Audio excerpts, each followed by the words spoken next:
High बंधुरा केमन आছেন आशा करी सकलेই ভালো আছেন। তো শীত তো এসেই গেছে, শীত আসা মানে তো পিঠে খাওয়া শুরু। তো অনেকের বাড়িতে হয়তো আরম্ভ হয়ে গেছে পিঠে করা। তো আপনারা তো অনেক ধরনের পিঠে খেয়েছেন, একবার এই ধরনের পিঠে বানিয়ে খেয়ে দেখুন, খেতে খুবই ভালো লাগে। তো আমি যেটা আজকে বানিয়েছি সেটা অনেক পুরানো রেসিপি, তো নতুনভাবে এবং সহজ পদ্ধতিতে।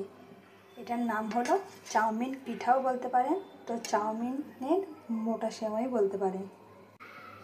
এটা বানাবার জন্য খুব একটা বেশি উপকরণ লাগে না, অল্প কিছু উপকরণ দিয়েই এটা খুব সুন্দর তৈরি হয়ে যায়।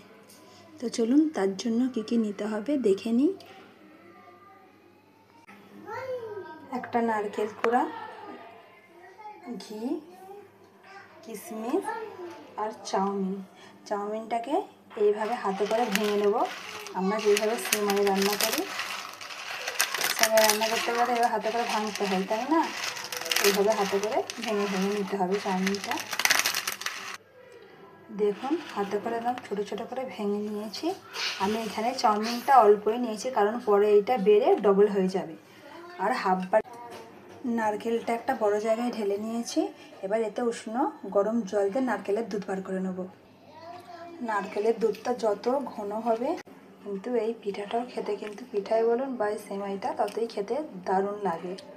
এই জন্যই আপনারা আপনাদের হিসাবে নারকেল আর চাউমিনটা ঠিক ঠিক নেবেন। আমি আপনাদেরকে বলেছিলাম না এটা অনেক পুরাতন রেসিপি। তো হ্যাঁ, তো এটা আপনারা অনেকেই খেয়েছেন ছোটোবেলায়।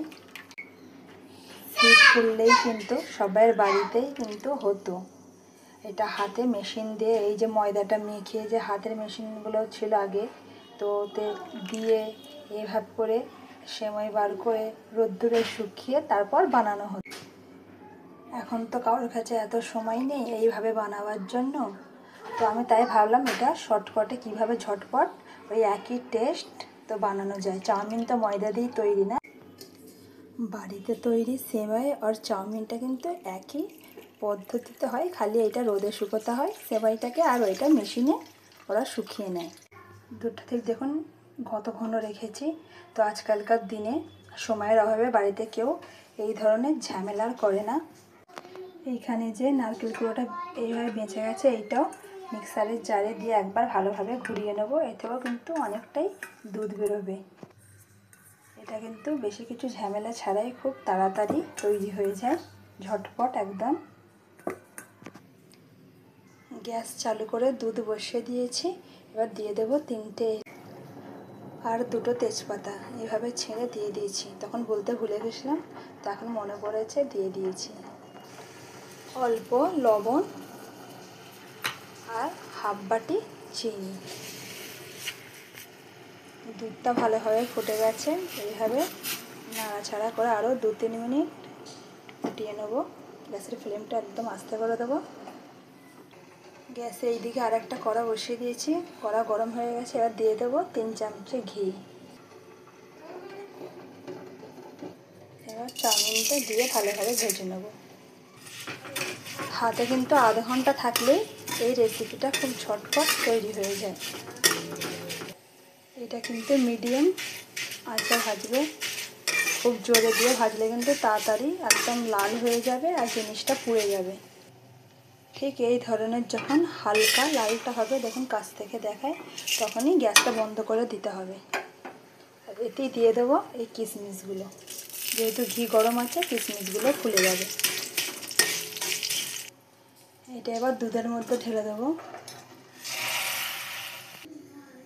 এবার এটা ঢাকনা চাপা দিয়ে 5 মিনিট সিদ্ধ হওয়ার জন্য রেখে দেবো। 5 মিনিট পর খুলে দেখব। 5 মিনিট হয়ে গেছে।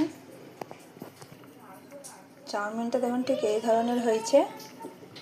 এবার হাতে করে দেখে নিতে হবে। খুব সুন্দর সিদ্ধ হয়ে গেছে। অনেকের এটা 10 মিনিটও লাগতে পারে, কারণ চাউমিনের কোয়ালিটি হিসাবে।